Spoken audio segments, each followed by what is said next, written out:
마을의 모든 물이 말랐습니다. 그런데 아이는 우물 속 울음소리를 들었습니다. 스님은 절대 열지 말라고 경고했습니다. 마을의 모든 물이 말랐습니다. 그런데 아이는 우물 속 울음소리를 들었습니다. 농부가 우물을 메우려던 순간 스님은 절대 열지 말라고 경고했습니다. 하지만 그날 밤 항아리가 열렸습니다. 땅 아래에서 숨 쉬는 것. 사람이 가장 두려워해야 할 것은 귀신이 아니라 욕심이라는 말이 있습니다. 귀신은 깊은 산과 어두운 밤을 가려 나타나지만 욕심은 대낮에도 사람의 눈을 멀게 하기 때문입니다. 지금으로부터 아주 오래전 백두대간의 줄기가 남쪽으로 길게 뻗어 내린 곳에 귀담골이라는 마을이 있었습니다. 산은 높고 들은 좁았지만 마을 한가운데 솟는 샘물만큼은 사철, 마르는 법이 없었습니다. 사람들은 그 샘을 둥글게 쌓아 우물로 만들었고 첫 물을 뜰 때마다 하늘과 땅에 감사했습니다. 그러나 500년 전 어느 여름 귀담골에 100년 만의 가뭄이 들었습니다. 논바닥은 거북의 등처럼 갈라졌고 산짐승들은 먹이를 찾아 민가까지 내려왔습니다. 그런데 이상하게도 마을의 옛 우물만은 마르지 않았습니다. 물이 남아있다는 소문이 퍼지자 당시 고을의 권세가였던 최 대감은 우물을 자기 것이라 선포했습니다. 장정들을 세워 두레박을 빼앗고 쌀 한 마를 가져온 집에만 물 한 동이를 내주었습니다. 쌀이 없는 집은 아이가 목말라 울어도 물 한 모금 얻지 못했습니다. 그해 여름 우물 앞에서 17사람이 쓰러졌습니다. 그리고 18번째 밤 비 한 방울 내리지 않은 하늘 아래에서 우물이 넘쳤습니다. 맑은 물이 아니었습니다. 먹물을 풀어놓은 듯 검고 차가운 물이 우물턱을 넘어 골목을 기어 다녔습니다. 물이 지나간 집마다 사람들이 잠에서 깨어 서로의 쌀독을 뒤지고 형제가 낫을 들고 다투고 어미가 자식의 물그릇을 빼앗았습니다. 그 검은 물은 사람 안에 숨어 있던 가장 추한 마음을 비추고 있었습니다. 그때 명화라는 처녀가 우물 앞에 섰습니다. 명화는 무당도 도사도 아니었습니다. 우물물을 길어 병든 어머니를 모시던 평범한 아이였습니다. 다만 17사람이 죽을 때마다 마지막 숨을 지켜주었고 그들이 남긴 이름을 모두 기억하고 있었습니다. 명화는 느티나무로 작은 사람 형상을 깎았습니다. 그리고 죽은 이들의 이름을 하나씩 불러 인형의 등에 새겼습니다. 억울함은 내가 기억할게요. 그러니 산 사람의 몸을 빌려 원수를 갚지는 마세요. 명화는 인형을 큰 항아리에 넣었습니다. 항아리 입구에는 붉은 실을 12겹 감고 자신의 머리카락을 섞은 흙으로 봉했습니다. 마지막으로 항아리 겉면에 손가락으로 한 줄을 적었습니다. 이것을 여는 자 사랑하는 것부터 이르리라. 사람들은 항아리를 우물 가장 깊은 곳에 가라앉혔습니다. 검은 물은 거짓말처럼 잦아들었습니다. 그러나 봉인이 끝난 뒤에도 명화는 우물 곁을 떠나지 못했습니다. 이제 다 끝난 게 아니냐? 아니요. 원한을 묶었을 뿐 원한을 만든 죄는 그대로 남았습니다. 그럼 어찌해야 끝나는 것이냐? 명화는 최대감의 집을 바라보았습니다. 빼앗은 것을 돌려주고 감춘 이름을 세상에 밝혀야 합니다.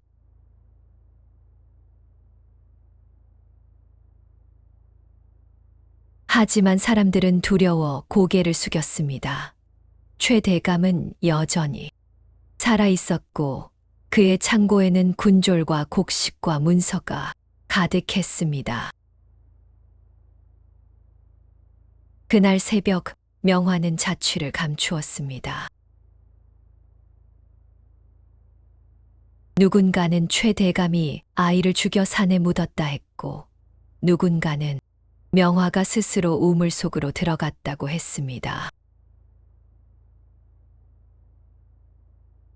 진실을 말하는 이는 없었습니다. 그 뒤 귀담골 사람들은 그 우물을 숨 쉬는 우물이라 불렀습니다. 밤이 깊으면 우물 아래에서 사람의 숨소리가 들렸기 때문입니다. 그리고 500년 동안 아무도 우물 바닥의 항아리를 건드리지 않았습니다. 그해 여름, 가난한 농부 강복이 우물을 메우기로 결심하기 전까지는 말입니다.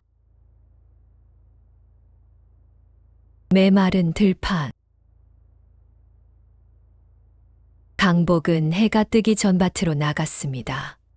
삼날을 땅에 박았지만 흙은 돌처럼 단단했습니다. 힘을 주자 삽자루가 휘었고 손바닥에 오래된 굳은 살이 다시 터졌습니다. 3달째 비가 오지 않았습니다. 보리는 반도 여물지 못했고 조는 사람 허리에도 닿지 못한 채 누렇게 말라 죽었습니다. 강복은 땅을 한 줌 쥐었다가 놓았습니다.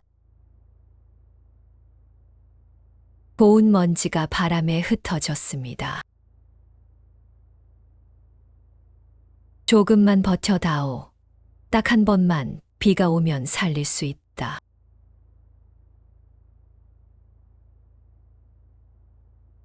밭에 하는 말인지 자신에게 하는 말인지 알 수 없었습니다. 강복의 집에는 아내 연화와 8살 난 아들 도리가 있었습니다. 연화는 몇 해 전 겨울 앓은 병으로 기침이 남아 있었고 도리는 또래보다 작고 말랐습니다. 그래도 아이는 아버지가 돌아오면 늘 맨발로 뛰어나왔습니다. 아버지, 오늘은 하늘에 구름이 3개나 있어요.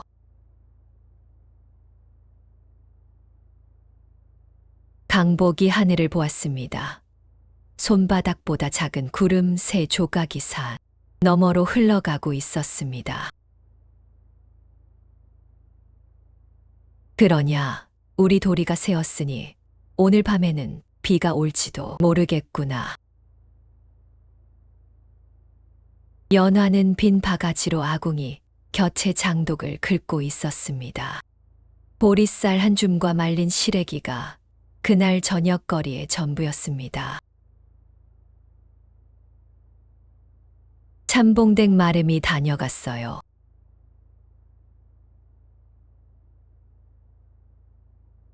강복의 얼굴에서 웃음이 사라졌습니다. 뭐라더냐.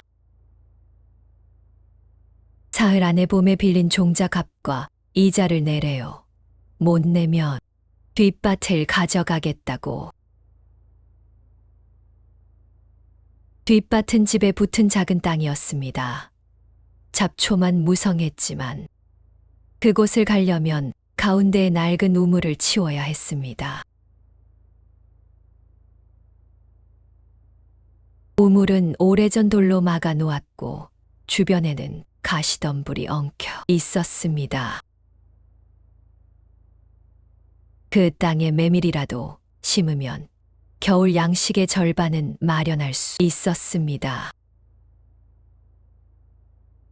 강복은 오래 말이 없었습니다. 우물을 메우자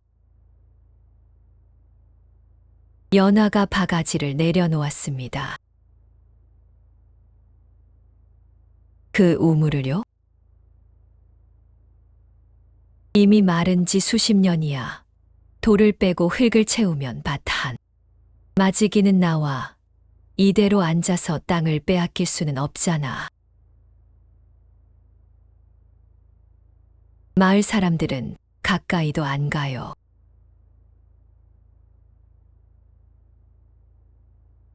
전설이 우리 식구 입에 밥을 넣어주진 않소. 연화는 더 말리지 않았습니다. 다만 뒷밭을 바라보는 눈빛이 어두웠습니다. 그날 밤 도리가 잠결에 중얼거렸습니다. 목말라요. 물 좀 주세요.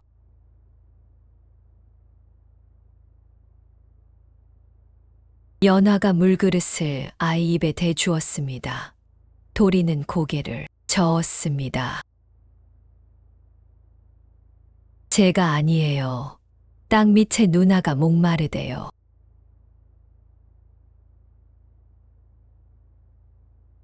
연화의 손이 멈췄습니다. 무슨 누나? 도리는 눈을 감은 채 뒷밭을 가리켰습니다. 저기서 울어요. 아버지가 내일 자기를 파낼 거라고.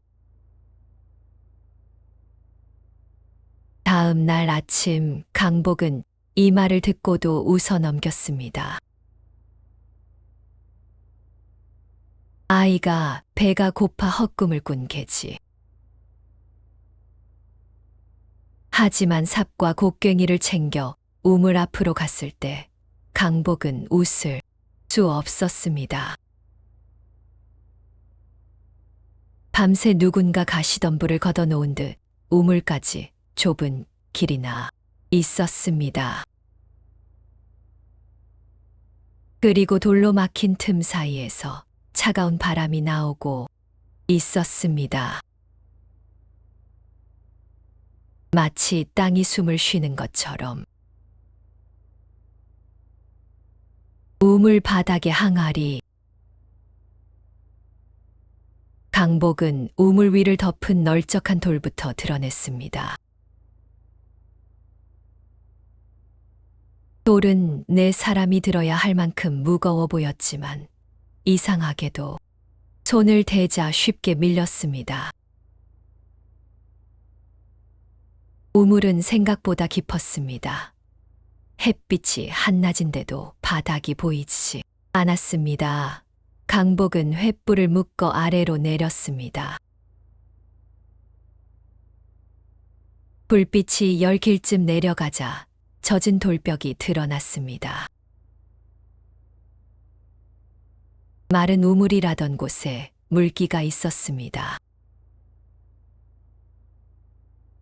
강복은 허리에 밧줄을 묶고 내려갔습니다. 연화가 위에서 밧줄을 잡았습니다. 조금이라도 이상하면 바로 올라와요.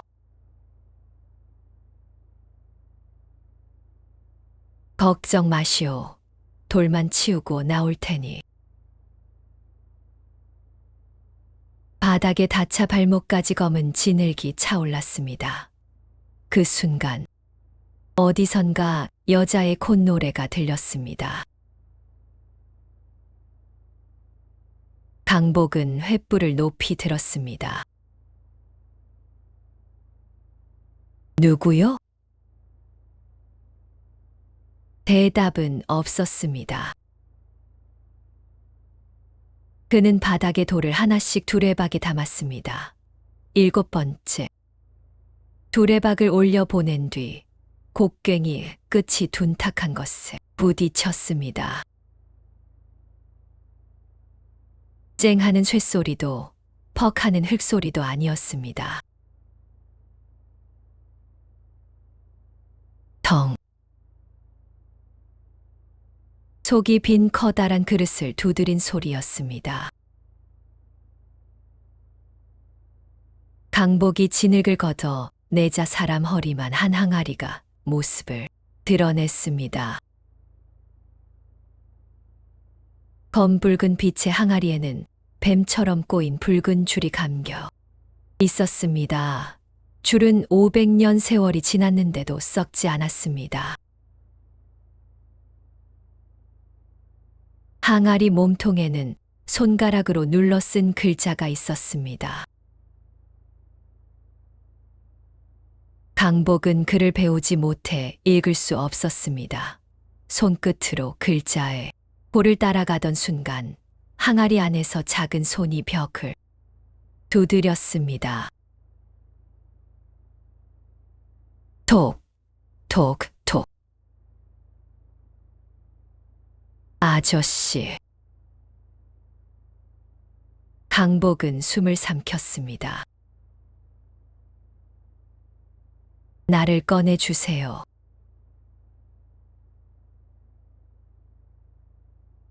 횃불이 갑자기 꺼졌습니다. 연화, 밧줄을 당겨. 강복은 항아리에 밧줄을 감고 자신도 매달렸습니다. 연화가 온 힘을 다해 끌어올렸고 마침 지나가던 이웃 만석이 달려와 도왔습니다.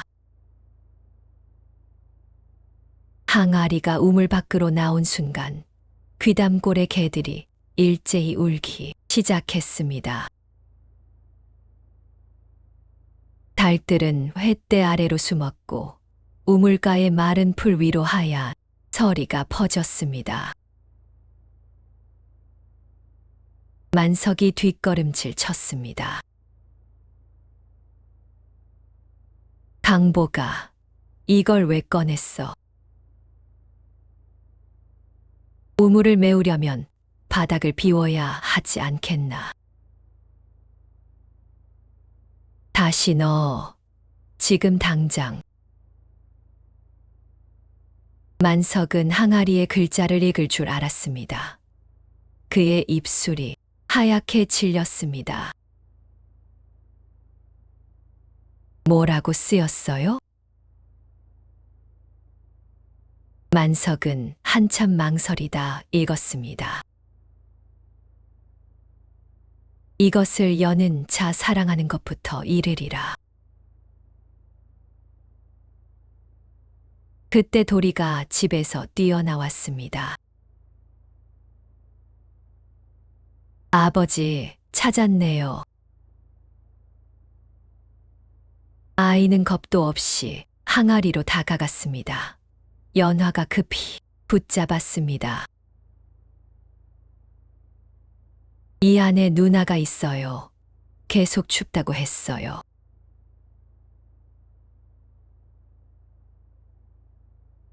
항아리 안에서 다시 3번 두드리는 소리가 났습니다.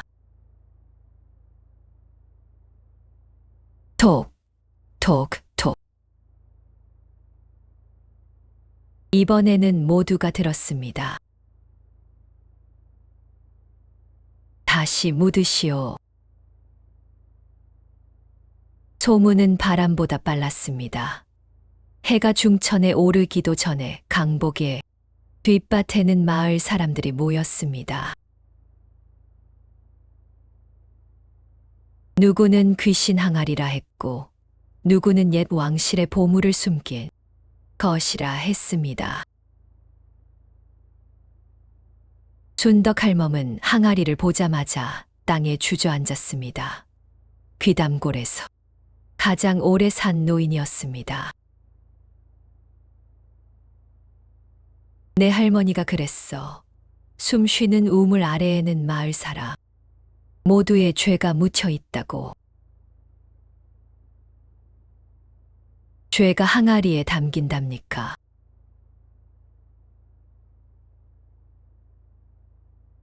죄는 그릇보다 사람 속에 더 잘 담기는 법이지. 사람들이 수군거리는 사이 검은 갓을 쓴 사내 하나가 마당으로 들어왔습니다. 최참봉의 마름인 박서방이었습니다. 이 물건은 최참봉 어른 땅에서 나온 것이니 참봉댁 소유다.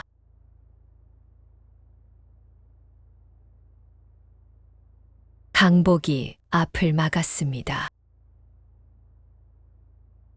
이곳은 내 아버지 때부터 일군 땅이요. 문서에는 참봉 어른 땅으로 되어 있다. 내 놈은 소장료를 내고 빌려 쓰는 게야. 빚을 핑계로 어제 문서를 새로 꾸민 건 아니고요. 박서방의 눈이 가늘어졌습니다. 입 조심해라. 그때 산길 쪽에서 목탁 소리가 들렸습니다. 누더기 장삼을 입은 노승이 마당으로 들어섰습니다. 산 위 월영암에 산다는 월담 스님이었습니다. 장터에도 좀처럼 내려오지 않는 사람이었기에 모두 길을 비켰습니다. 월담은 항아리 곁에 앉아 귀를 댔습니다. 안쪽에서 긁는 소리가 났습니다. 누가 꺼냈소? 제가 꺼냈습니다.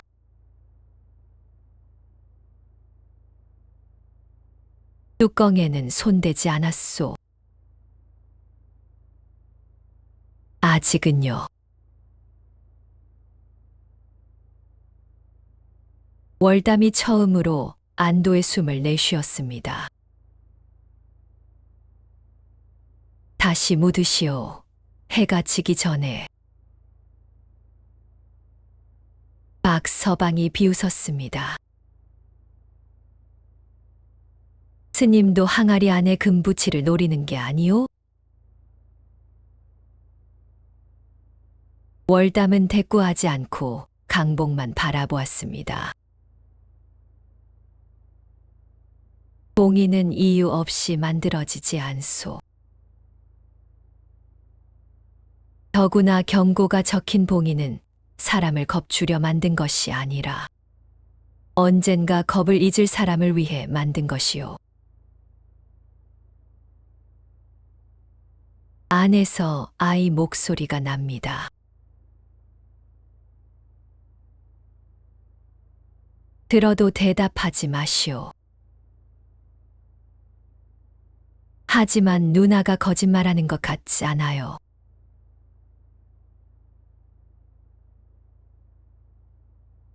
월담의 눈이 도리에게 향했습니다. 무슨 말을 하더냐? 자기는 갇힌 게 아니래요. 잊혀진 거래요.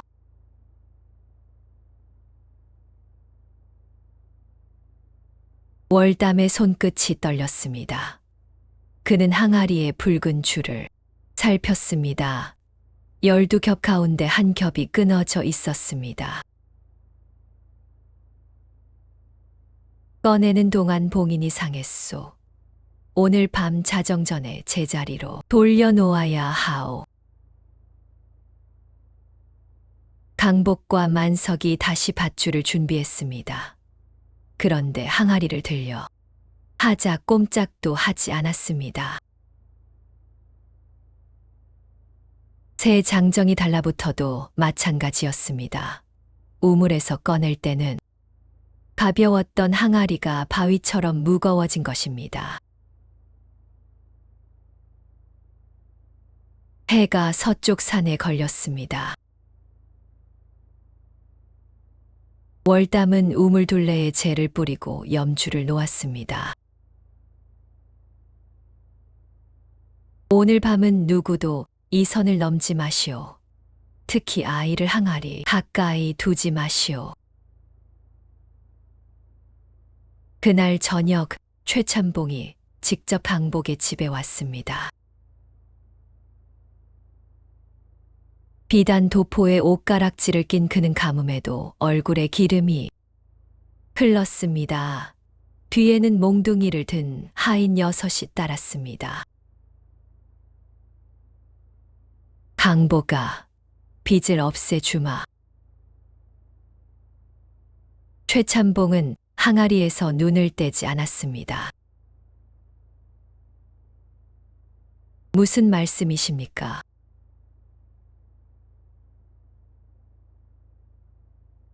종자값도 이자도 앞으로 3년 소장료도 받지 않겠다. 저 항아리를 내게 넘겨라.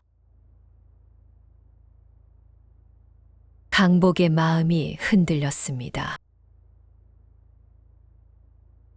빚이 사라지면 연화가 약을 먹을 수 있었습니다. 도리에게 흰쌀밥을 먹이고 겨울을 걱정하지 않아도 되었습니다. 하지만 연화가 강복의 소매를 잡았습니다. 여보, 저 사람은 값을 모르는 물건에 큰 돈을 내지 않아요.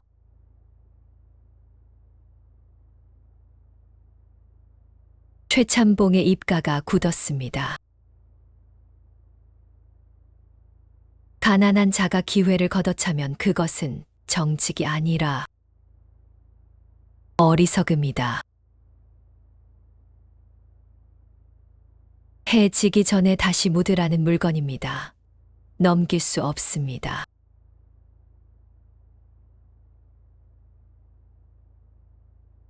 최참봉은 잠시 강복을 노려보다 돌아섰습니다. 내일 해가 뜨면 내 뒷밭은 내 것이 된다. 그때도 같은 말을 하는지 보자.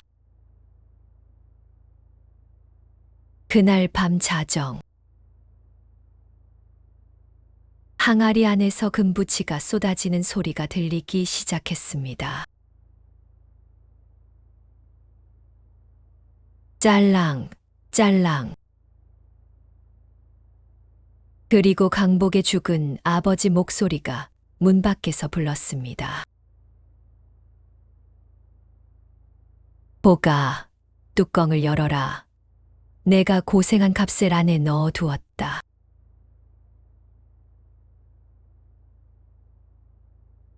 밤마다 찾아오는 목소리. 강복은 문고리를 잡은 채 움직이지 못했습니다. 아버지는 10년 전 산사태로 세상을 떠났습니다. 마지막 날에도 강복에게 낡은 지게 하나밖에 남기지 못한 것을 미안해했습니다. 한 번만 열면 된다. 내 식구를 살릴 수 있다.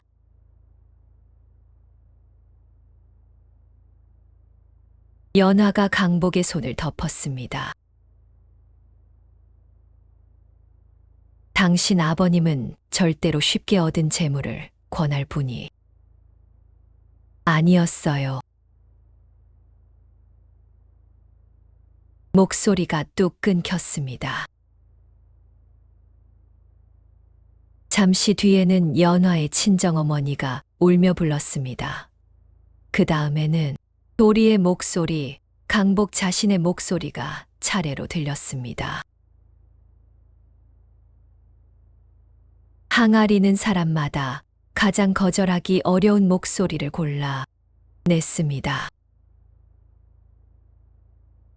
날이 밝자 마당의 제 위에 발자국이 찍혀 있었습니다. 어른 발도 아이 발도 아닌 손바닥만 한 젖은 발자국이 항아리에서 집 문 앞까지 이어졌습니다. 월담은 발자국을 살피고 말했습니다. 봉인 속의 것이 깨어나는 게 아니오. 그럼 이게 무엇입니까?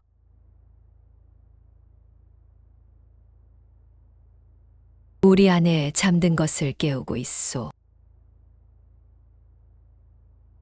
그날부터 마을에 이상한 일이 이어졌습니다. 평생 사이좋던 형제가 논둑 한 뼘을 두고 낯을 들었습니다. 주막 주인은 물에 술을 타면서도 손님이 자기 돈을 훔쳤다고 소리쳤습니다.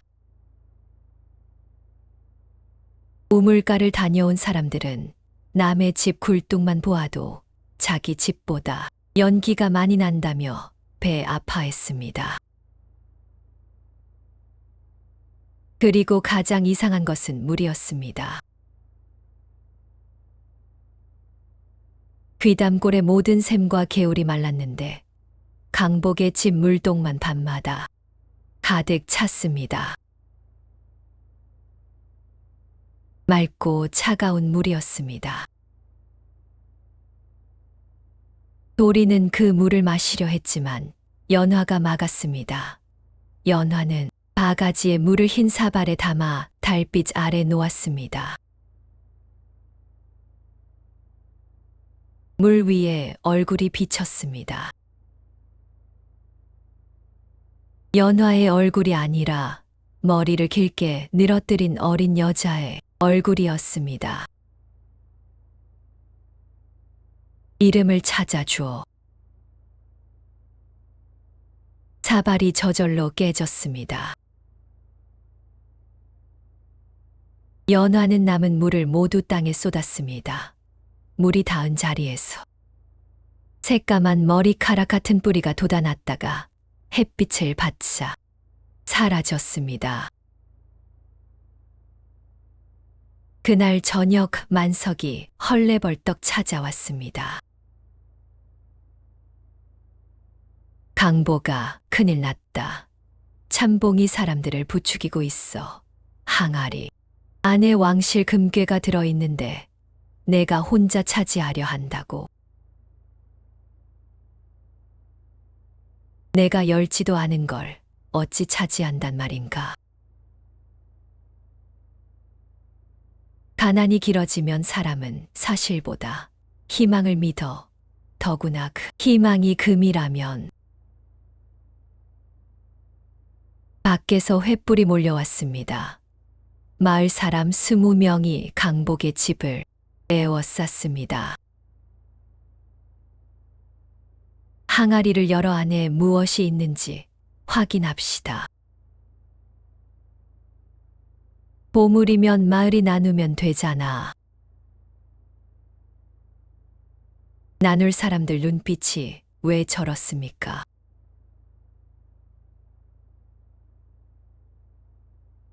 사람들은 서로 먼저 항아리 가까이 가려고 밀쳤습니다. 월담이 우물 앞을 막았습니다. 뚜껑이 열리는 순간 여러분은 가장 소중한 것을 잃게 될 것이요. 겁을 주어 혼자 차지하려는 수작이다.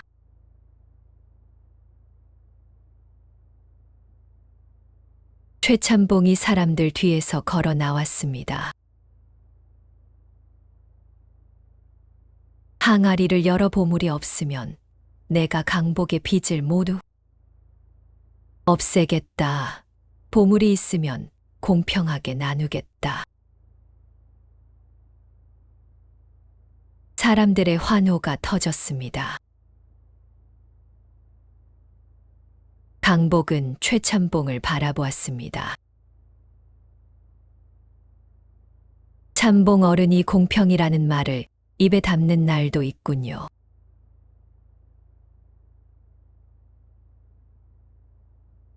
최참봉의 얼굴이 붉어졌습니다. 잡아라. 하인들이 강복을 붙들었습니다. 연화가 막아섰다가 밀쳐져 장독대에 부딪혔습니다. 도리가 어머니에게 달려갔습니다. 그 혼란 속에서 박서방이 항아리에 붉은 줄에 칼을 댔습니다. 월담이 외쳤습니다. 줄을 끊으면 돌아갈 길이 없소. 박서방의 칼이 내려갔습니다. 툭. 12겹의 붉은 줄이 한꺼번에 끊어졌습니다.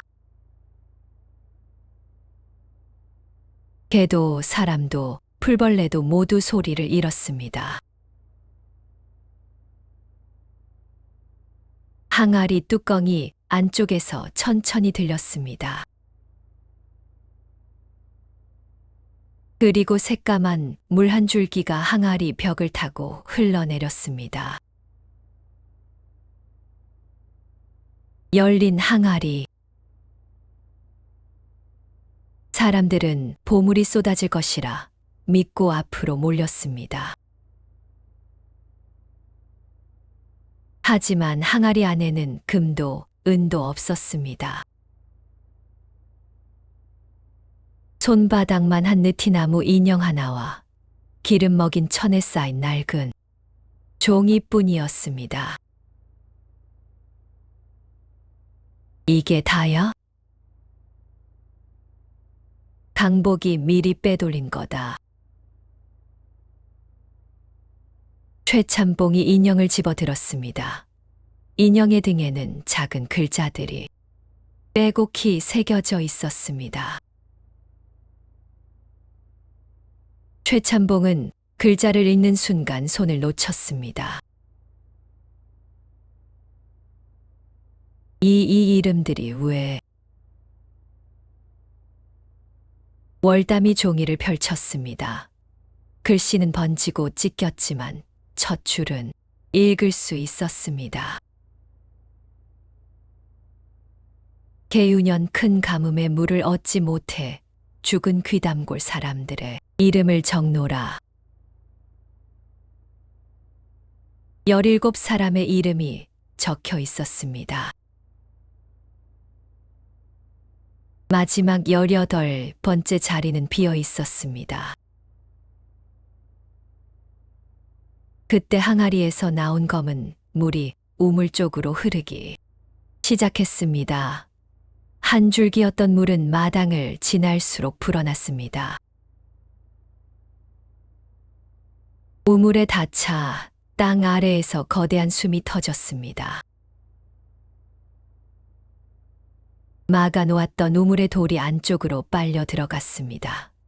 검은 물기둥이 하늘 높이 솟았습니다. 물기둥 안에는 수십 개의 얼굴이 떠올랐습니다.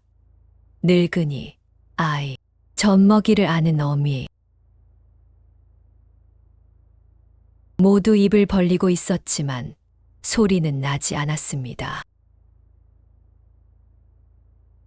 최참봉이 뒤로 물러서며 외쳤습니다. 강복이 재앙을 불렀다. 저자를 잡아 우물에 던져라. 그러나 아무도 움직이지 않았습니다. 마을 사람들은 각자 다른 것을 보고 있었습니다. 어떤 이는 물기둥 속에서 황금산을 보았고, 어떤 이는 원수의 목이 잘리는 모습을 보았습니다. 박서방은 두 손으로 허공에 금화를 주워 담았습니다. 내 거야. 전부 내 거야. 그가 물기둥에 손을 넣는 순간 검은 손들이 손목을 붙잡았습니다.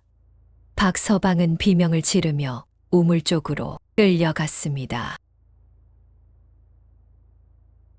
강복이 몸을 던져 그의 허리를 잡았습니다.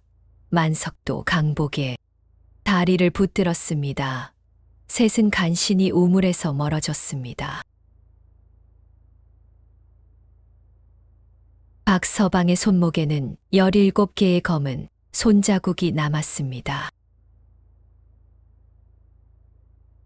월담이 느티나무 인형을 천으로 감싸며 외쳤습니다. 모두 눈을 감으시오. 저 물은 마음속 욕망을 보여주고 볼 것을 진실이라 믿게 만드오. 강복은 연화와 도리를 찾았습니다. 연화는 장독대 곁에 쓰러져 있었지만 숨은 붙어 있었습니다. 도리는 보이지 않았습니다. 돌아. 우물 아래에서 아이의 목소리가 들렸습니다. 아버지.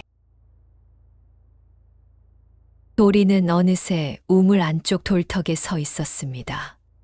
검은 물이 아이의 발목을 감싸고 있었습니다. 움직이지 마라. 아버지가 간다. 누나가 이름을 찾으면 보내준대요.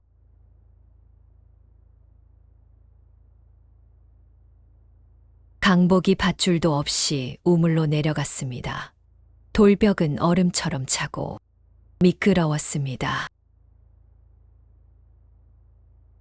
검은 물속에서 죽은 아버지와 어머니, 굶어 죽은 이웃들의 얼굴이 나타나 그를 불렀습니다. 너는 평생 빼앗기기만 했다. 이번에는 내가 가져라. 강복은 눈을 감고 도리의 울음소리만 따라갔습니다. 마침내 아이의 손을 붙잡았을 때 검은 물속에서 하얀 손 하나가 나타났습니다. 그 손은 도리를 끌어당기지 않았습니다. 오히려 아래에서 아이의 발을 받쳐 강복에게 밀어 올렸습니다. 그리고 여자의 목소리가 강복의 귓가에 속삭였습니다. 내가 재앙이 아니야. 강복은 도리를 안고 우물 밖으로 기어 나왔습니다. 재앙은 아직도 가장 큰 집의 마룻바닥 아래에 살아있어. 500년 전의 비. 검은 물은 우물 밖으로 더 퍼지지 않았지만 마을의 모든 사람이 이상한 꿈을 꾸기 시작했습니다. 그들은 똑같은 날, 똑같은 우물 앞에 서 있었습니다. 500년 전의 귀담골이었습니다. 가뭄이 들자 최대감은 우물 주위에 울타리를 치고 물을 팔았습니다. 처음에는 쌀 한 돛박에 물 한 동이었고 닷새 뒤에는 쌀 한 말, 보름 뒤에는 논문서 한 장이 되었습니다. 사람들은 살아남기 위해 조상 대대로 일군 땅을 넘겼습니다. 최 대감은 물을 내주며 붉은 도장을 찍었습니다. 이 우물과 귀담골의 모든 물길은 최씨 집안의 것이다.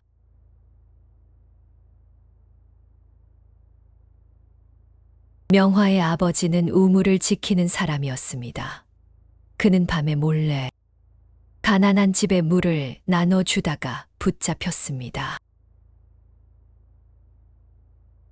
최 대감은 사람들을 모아놓고 그를 우물에 매달았습니다. 물을 훔친 자는 물로 벌한다.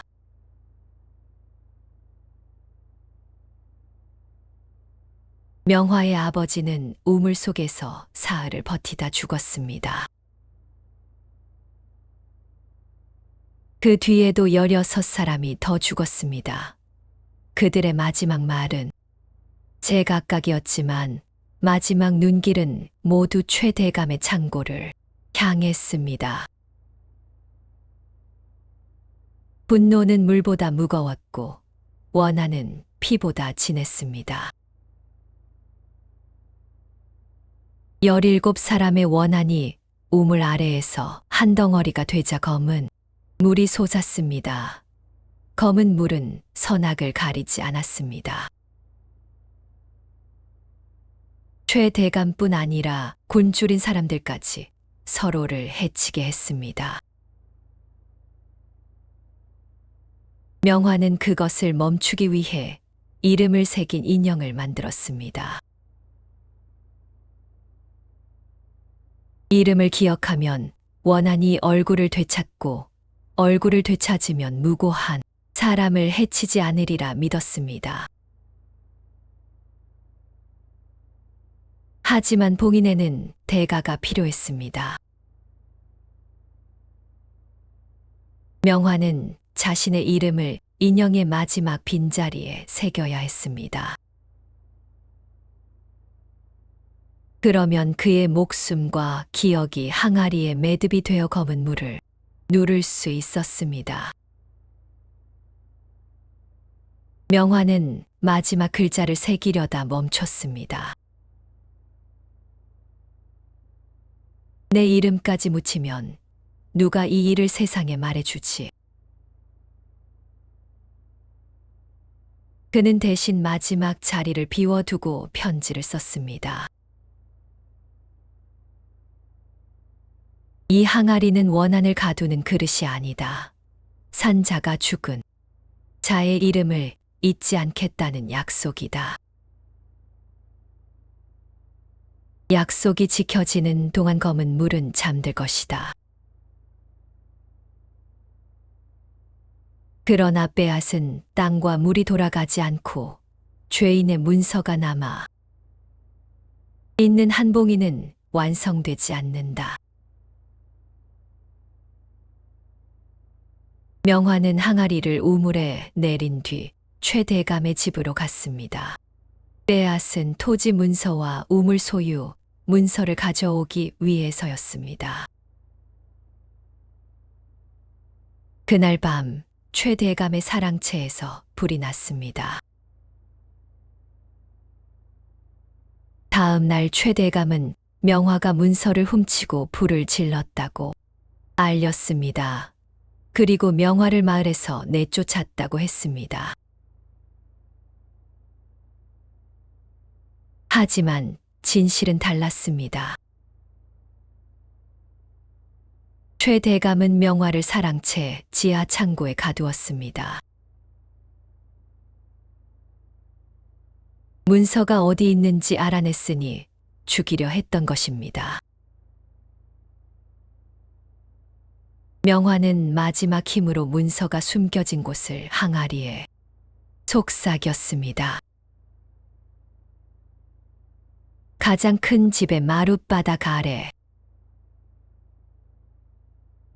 그 말이 봉인 속에 500년 동안 남았습니다.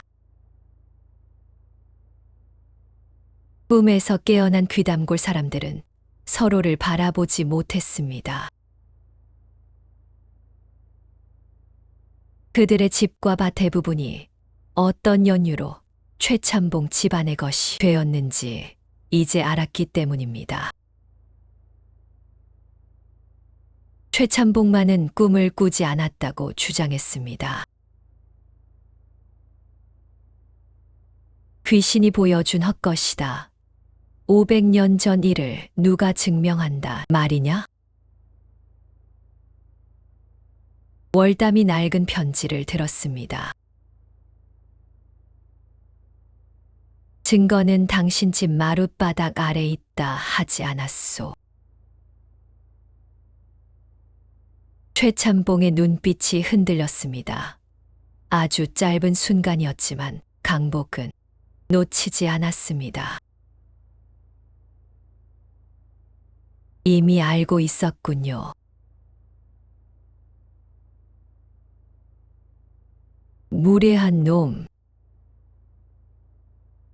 항아리 안에 보물이 있다고 한 것도 누구보다 먼저 가져가려요. 한 것도 문서가 세상에 나올까 두려워서였습니까? 최참봉은 하인들에게 눈짓했습니다. 하인들이 몽둥이를 들었지만 아무도 앞으로 나서지 않았습니다. 그들 역시 꿈에서 자기 조상의 이름을 보았습니다. 순덕 할멈이 군중 사이에서 나왔습니다. 내 할머니의 할머니가 죽기 전 한 말을 이제야 알겠구나. 우리 땅은 물 한 동이에 팔린 게 아니라 목숨을 볼모로 빼앗긴 것이라고 했어. 마을 사람들이 최참봉을 애워쌌습니다. 최참봉은 뒷걸음질 치다 외쳤습니다. 문서를 보고 싶으냐? 좋다. 내 집으로 오너라. 다 보여. 주마. 그러나 그날 밤 최참봉의 집에서 불길이 솟았습니다. 그는 500년 전의 문서를 모두 태워 없애려 하고 있었습니다. 불타는 문서. 강복과 마을 사람들이 참봉댁에 도착했을 때 사랑채 지붕까지 불이 번져 있었습니다. 하인들은 물동이를 들고 우왕좌왕했지만 우물은 모두 말라 있었습니다. 최참봉은 불붙은 방 안에서 문서 괴짝을 하나씩 아궁이에 던지고 있었습니다. 멈추시오. 종이 몇 장으로 내 땅을 빼앗을 수 있을 것 같으냐? 그 땅은 처음부터 당신 것이 아니었소. 내 조상이 지켰고 내 아버지가 물려줬다. 내가 가진 것은 곧 내 것이다. 그 순간 마당의 땅이 갈라지며 검은 물이 솟았습니다. 숨 쉬는 우물에서 땅속 물기를 타고 온 것이었습니다.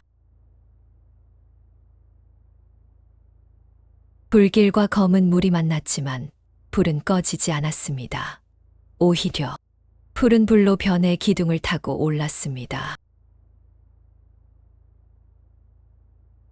검은 물 속에서 얼굴들이 나타났습니다. 우리 이름을 돌려다오. 최참봉은 귀를 막았습니다. 닥쳐. 죽은 것들이 산 사람 재산에 무슨 권리가 있어.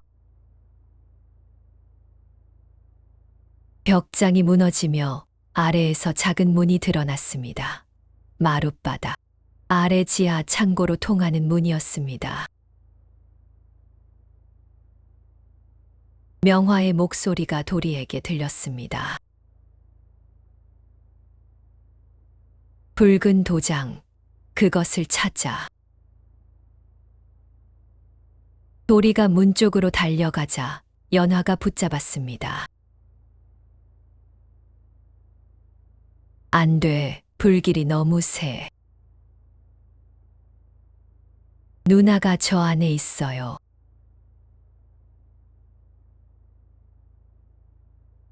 강복이 젖은 이불을 몸에 두르고 지하 창고로 들어갔습니다. 연화와 만석이 뒤따랐습니다. 창고 안에는 불에 그을린 괴짝 3개가 있었습니다. 첫 번째에는 은전, 두 번째에는 금부치가 가득했습니다. 만석이 넋을 잃고 바라보다 고개를 세차게 저었습니다.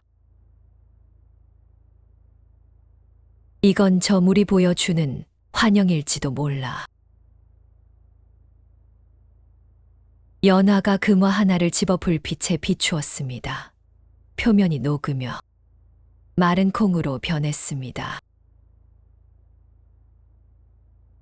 보이는 것을 믿지 마세요. 명화가 찾으라는 건 붉은 도장이에요. 세 번째 괴짝은 비어 있었습니다. 강복은 바닥에 무릎을 대고 두드렸습니다.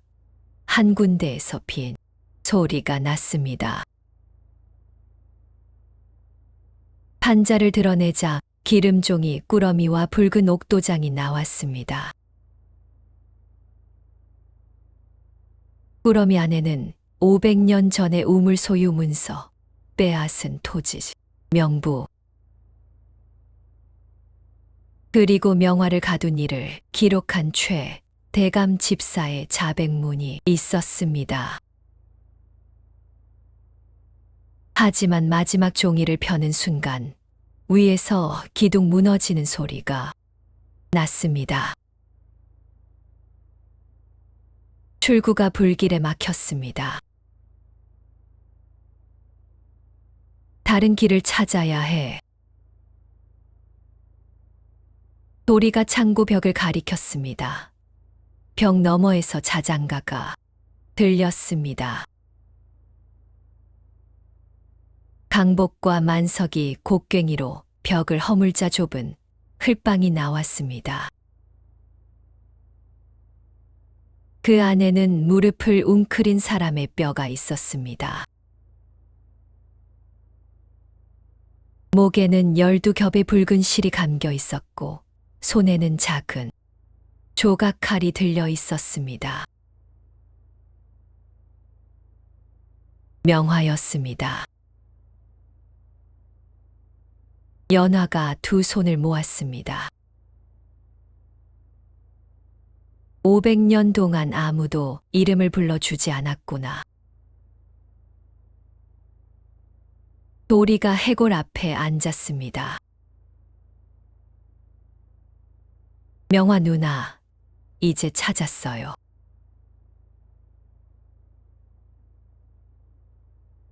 그 순간 벽 틈에서 맑은 물이 솟았습니다.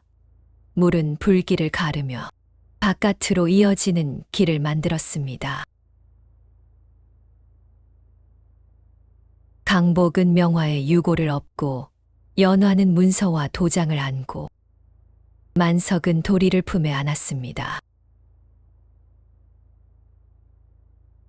그들이 밖으로 나오자 사랑채가 완전히 무너졌습니다. 최참봉은 마당 한가운데서 붉은 도장을 내놓으라 소리쳤습니다. 그건 내 집안의 물건이다. 당신 집안의 죄를 증명하는 물건이지요.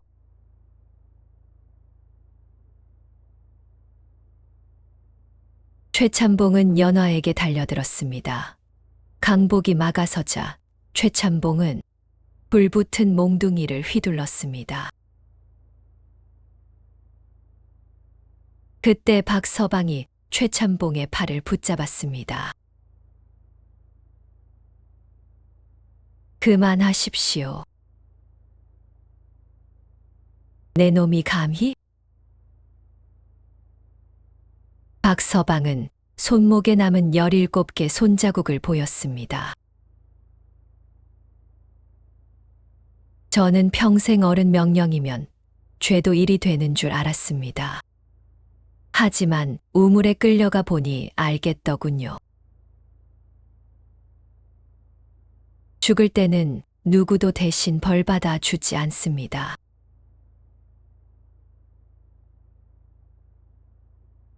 하인들이 하나둘 몽둥이를 내려놓았습니다. 최참봉은 홀로 남았습니다. 그러나 재앙은 끝나지 않았습니다. 월담이 숨쉬는 우물 쪽을 바라보며 말했습니다. 문서를 찾은 것은 죄를 밝힌 것뿐이요. 검은 물을 거두려면 빼앗은 것을 실제로 돌려주어야 하오. 해 뜨기 전까지. 동쪽 하늘이 희미하게 밝아오고 있었습니다. 남은 시간은 한 시즌뿐이었습니다. 욕심의 물. 사람들은 명부에 적힌 땅을 원래 주인의 후손에게 돌려주기로 했습니다. 하지만 말은 쉬워도 마음은 그렇지 않았습니다. 최참봉에게 땅을 빌려 농사 짓던 사람들 가운데에는 지난 세월 남의 땅을 다시 빼앗아 자기 이름으로 올린 이도 있었습니다. 어떤 이는 이미 논을 팔았고 어떤 이는 경계를 넓혀 이유 밭을 삼켰습니다. 검은 물은 그 틈을 놓치지 않았습니다. 우리 할아버지가 값을 치르고 산 땅이요. 그 값이 목마른 사람에게 건넨 물 한 바가지였잖소. 500년 전 일을 따지면 누구 땅이 누구 땅인지 어찌 알아. 말다툼이 커질수록 우물물이 부풀었습니다. 검은 물은 골목을 넘어 발목까지 차올랐습니다. 사람들의 눈에는 다시 탐욕의 환영이 비쳤습니다. 누군가는 이웃의 목을 조르고 누군가는 문서를 찢으려 했습니다. 강복은 큰 돌 위에 올라가 붉은 도장을 들었습니다. 그만들 하시오. 아무도 듣지 않았습니다. 강복은 도장을 돌 위에 세게 내리쳤습니다. 옥도장이 둘로 갈라졌습니다. 모두의 시선이 그에게 향했습니다. 이 도장이 물과 땅을 한 사람 것으로 만들었습니다. 다시는 누구도 이 도장으로 주인을 정하지 못하게 하겠습니다. 최참봉이 비명을 질렀습니다. 내 놈이 내 가문의 도장을. 땅은 문서보다 오래 있었고 물은 사람보다 먼저 흘렀소. 살기 위해 함께 써야 할 것을 한 사람이 가둘 수는 없소. 강복은 자기 뒷밭 문서를 꺼냈습니다. 여보, 그건 우리한테 남은 전부예요.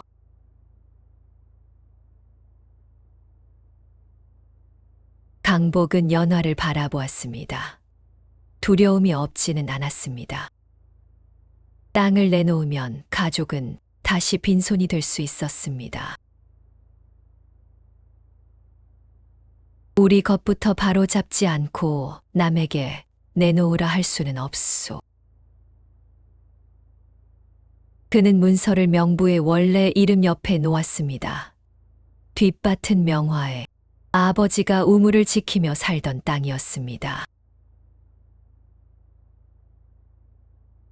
후손이 없으므로 마을 공동밭으로 돌리고 수확은 물과 양식이 없는 집부터 나누겠다고 선언했습니다. 검은 물이 강복의 무릎 아래로 조금 내려갔습니다. 만석이 앞으로 나왔습니다. 내 논 서쪽 두마지기도 원래 순덕 할멈 집안 땅이요. 돌려드리겠소. 순덕 할멈은 고개를 저었습니다. 나는 일굴 힘이 없다. 절반은 내가 짓고 절반은 굶는 집에 나눠라. 한 사람, 또 한 사람이 나왔습니다. 빼앗은 논둑을 돌려놓고 거짓 빈문서를 찍고 공동샘을 막은 돌을 걷기로 했습니다. 사람들이 하나씩 자기 몫의 욕심을 내려놓을 때마다 검은 물은 맑아졌습니다. 하지만 최참봉은 끝까지 문서 괴짝을 끌어안았습니다. 다 거짓이다. 너희가 내 재산을 훔치려고 귀신과 짜고 꾸민 이 일이야. 그의 발밑에서 검은 손들이 올라왔습니다. 놓으시오. 지금이라도 놓으면 살 수 있소. 내 것이다. 손들이 최참봉의 발목과 허리, 목을 감았습니다. 그는 괴짝을 놓으면 빠져나올 수 있었지만 손잡이를 더욱 세게 움켜쥐었습니다. 참봉 어른, 재산을 놓으시오. 강복이 손을 내밀었습니다. 최참봉은 그 손을 잡는 대신 괴짝을 강복 쪽으로 끌어당겼습니다. 내 것에 손대지 마라. 검은 물이 한꺼번에 솟구쳤습니다. 최참봉은 괴짝과 함께 우물 쪽으로 끌려갔습니다. 마지막 순간에도 그는 금붙이 하나를 입에 물고 있었습니다. 우물 가장자리에서 강복이 그의 손목을 붙잡았습니다. 괴짝을 놓으면 끌어올리겠소. 최참봉의 한 손은 강복을, 다른 손은 괴짝을 잡고 있었습니다. 몸이 찢어질 듯 양쪽으로 당겨졌습니다. 잠깐 그의 눈에 두려움과 후회가 떠올랐습니다. 그러나 괴짝 안에서 금화 부딪히는 소리가 나자 눈빛이 다시 변했습니다. 내 것이다.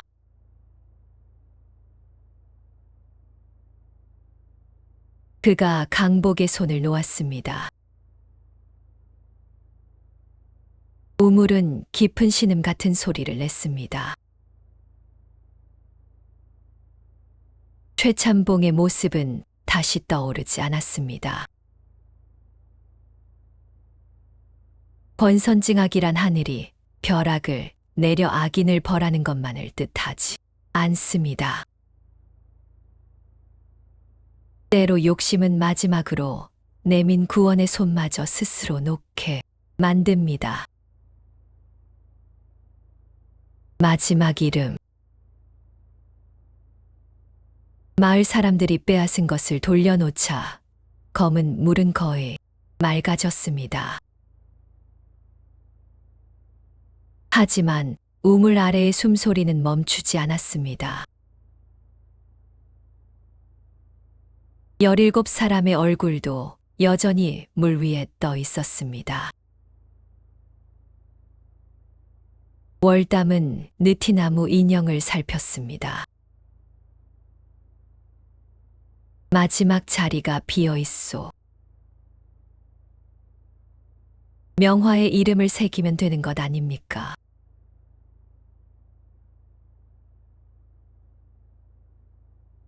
이름만으로는 부족하오. 명화는 자신의 기억을 봉인의 매듭으로 걸었소. 이제 항아리가 열렸으니 누군가 그 자리를 이어받아야 하오. 이어받는다는 게 무슨 뜻입니까?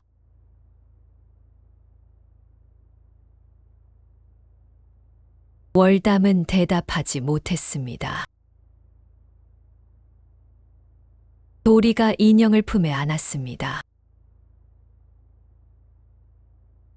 누나가 말해줬어요. 자기 이름을 새기면 자기는 갈 수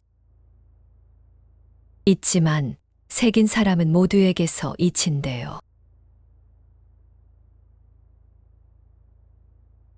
연화가 도리를 끌어안았습니다. 그 인형 내려놔. 제가 누나 목소리를 제일 잘 들으니까. 안 된다.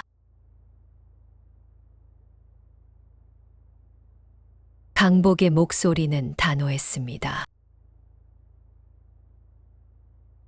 그는 도리 손에서 인형을 받아들었습니다. 처음 항아리를 꺼낸 사람도 나고 봉인을 지키지 못한 사람도 나다. 내가 하겠다. 당신이 모두에게 잊히면 우리는요? 강복은 대답하지 못했습니다. 연화가 그의 앞을 막았습니다.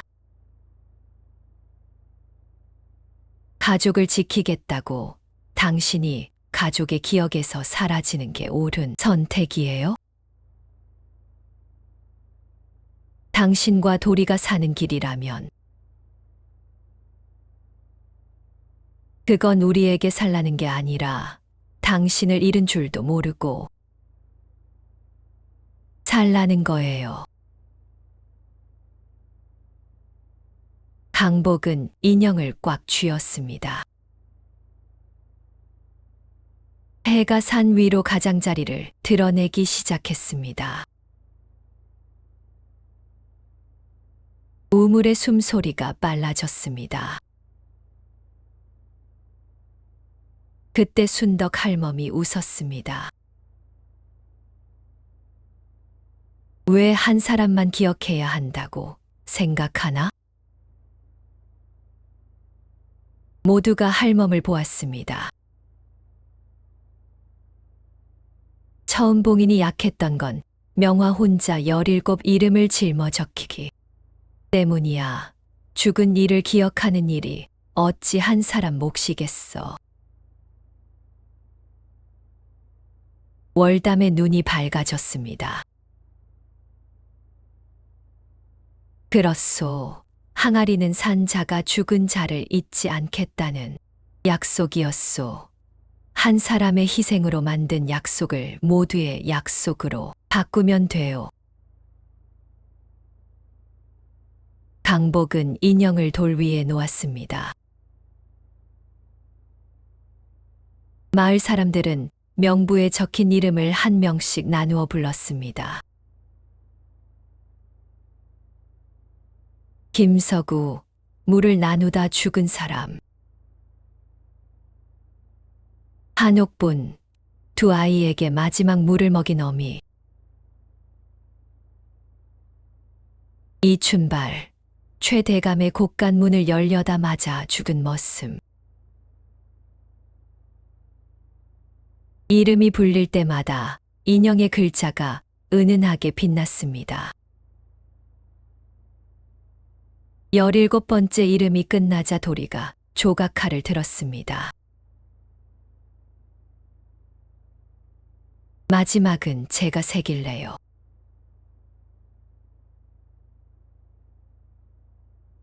연화가 아이의 손 위에 손을 얹었습니다. 강복도, 만석도, 순덕 할멈도 손을 포겠습니다. 마을 사람 모두가 서로의 손을 잡았습니다. 함께 조각칼을 움직였습니다. 명,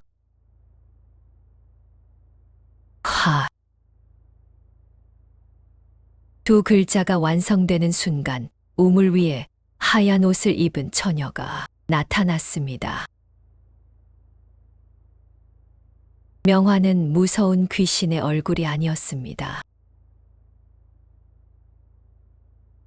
그저 오래 기다린 사람의 얼굴이었습니다. 이제야 내 이름을 들었구나. 도리가 눈물을 닦았습니다. 누나, 이제 안 추워요? 명화가 미소 지었습니다. 그래, 이제 물이 따뜻하구나. 그녀는 강복을 바라보았습니다. 항아리를 열어 사랑하는 것을 잃으리라는 말이 두려웠지요? 강복이 고개를 끄덕였습니다. 그 경고는 저주가 아니었습니다. 봉인이 열리면 사람은 욕심에 사로잡혀 사랑보다 재물을 먼저 고르게 된다는 뜻이었습니다. 최 대감도 그의 후손도 그렇게 사랑하는 것을 잃었습니다. 스스로 놓았기 때문에. 그럼 항아리를 다시 닫아야 합니까?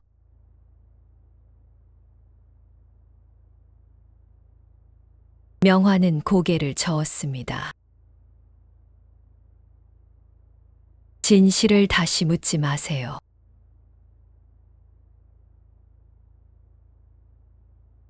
그녀가 항아리에 손을 대자 검붉던 표면이 갈라졌습니다. 항아리는 수백 조각으로 부서졌지만 검은 물은 나오지 않았습니다. 그 안에서 맑은 물이 샘처럼 솟아 우물로 흘러들었습니다. 17 얼굴이 하나씩 웃으며 사라졌습니다. 마지막으로 명화의 몸이 아침 햇빛 속에서 투명해졌습니다. 기억해 주는 사람이 있는 한 어떤 죽음도 완전히 버려지지 않습니다. 다시 만날 수 있어요? 비 온 뒤 우물의 하늘이 비치면 한 번쯤은 명화가 사라지자 500년 만에 우물의 숨소리가 멎었습니다. 그리고 하늘에서 빗방울 하나가 떨어졌습니다. 도리의 코끝에, 연화의 손등에, 갈라진 땅 위에. 사람들은 처음에는 믿지 못하고 하늘만 올려다보았습니다. 이윽고 장대비가 쏟아졌습니다. 누군가는 울었고 누군가는 웃었습니다. 어떤 이는 빗속에 무릎을 꿇고 오래전 조상에게 사과했습니다. 강복과 연화와 도리는 서로를 꼭 끌어안았습니다. 그날 귀담골에 내린 비는 사흘 밤낮 이어졌습니다. 하지만 어느 논도 넘치지 않았고 어느 집도 무너지지 않았습니다. 물은 빼앗지 않는 사람에게 재앙이 아니라 생명이었습니다. 비가 그친 뒤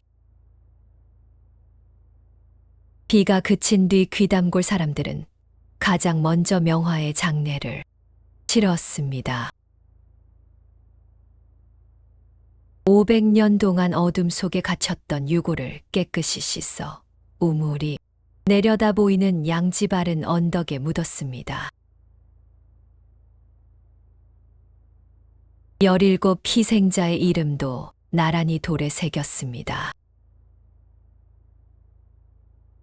최참봉의 재산은 명부에 따라 원래 주인의 후손에게 돌아갔습니다. 후손을 찾을 수 없는 논과 밭은 마을 공동 소유가 되었습니다. 사람들은 공동밭의 첫 수확을 세 몫으로 나누었습니다. 한 몫은 농사 지은 사람에게, 한 몫은 병들고 늙어 일할 수 없는 사람에게, 마지막 한 몫은 가뭄과 흉년에 대비한 공동 곡간에 넣었습니다. 박서방은 참봉댁의 마름 자리에서 내려와 그 곡간을 지키겠다고 했습니다. 곡간을 지키는 사람이 또 욕심을 내면 어쩌려고? 박서방이 손목에 검은 자국을 보이며 웃었습니다. 그럴 때마다 이걸 보게, 그리고 열쇠는 세 사람이 하나씩 나눠 가지세, 혼자서는 절대 열지 못하도록. 월담 스님은 고개를 끄덕였습니다. 좋은 봉이는 두꺼운 자물쇠가 아니라 한 사람의 욕심으로 열 수 없게 만든 약속이요. 강복은 자기 뒷밭을 공동밭으로 내놓았지만 굶지 않았습니다. 마을 사람들이 우물 곁에 새 수로를 만들 때 그에게 일을 맡겼기 때문입니다. 강복은 물기를 어느 집 논에도 치우치지 않게 나누었습니다. 가장 높은 밭부터 가장 낮은 논까지 같은 시간 동안 물이 흐르도록 돌문을 만들었습니다. 사람들은 그를 물지기라 불렀습니다. 하지만 강복은 늘 말했습니다. 물의 주인은 내가 아니요. 나는 물이 길을 잃지 않게 돕는 사람일 뿐이요. 연화의 기침은 맑은 물과 약초를 먹으며 차츰 나았습니다. 도리는 키가 부쩍 자랐고 글을 배우기 시작했습니다. 아이가 가장 먼저 쓸 줄 알게 된 두 글자는 자기 이름이 아니었습니다. 명화. 도리는 비가 온 다음 날이면 우물가에 앉아 수면을 들여다보았습니다. 어느 가을 아침 도리가 강복을 불렀습니다. 아버지, 누나가 보여요.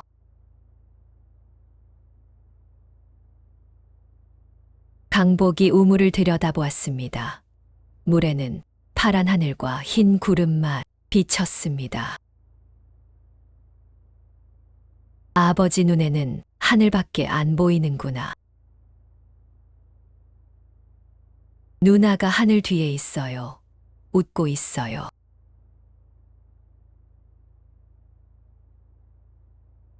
강복은 아이 머리를 쓰다듬었습니다. 그럼 우리도 웃어주자.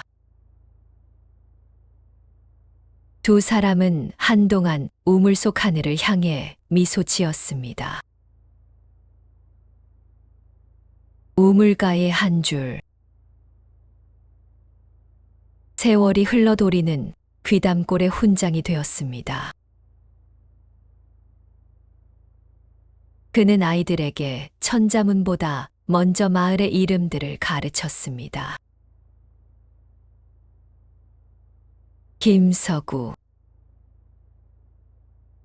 한옥분,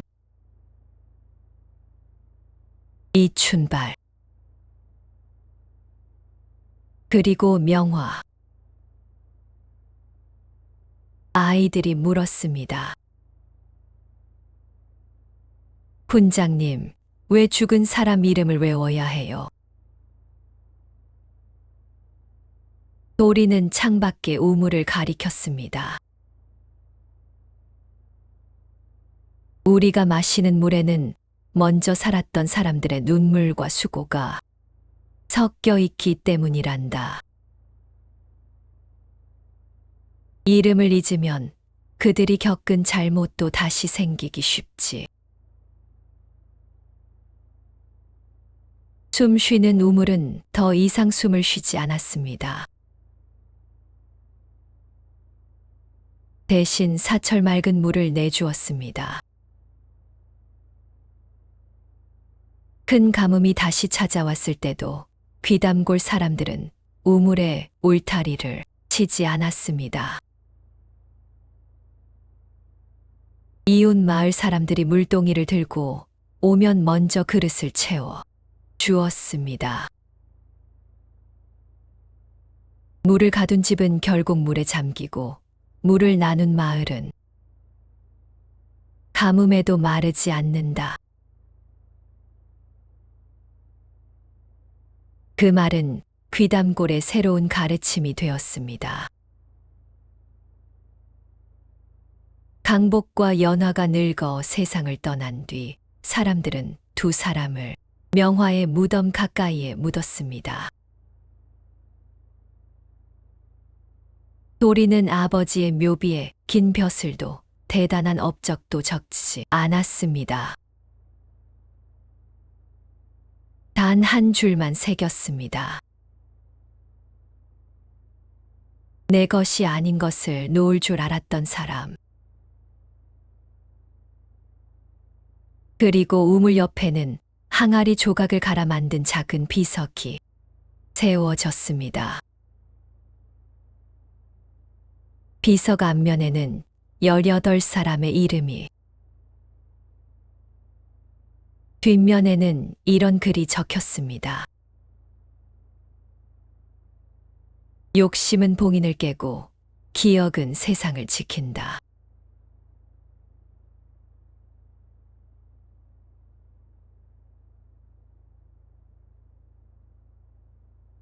혹시 여러분도 살면서 절대로 열어서는 안 될 항아리를 만난 적이 있습니까? 그 항아리는 오래된 우물 아래가 아니라 우리 마음 속에 있을지도 모릅니다. 남보다 더 가져야 안심되는 마음.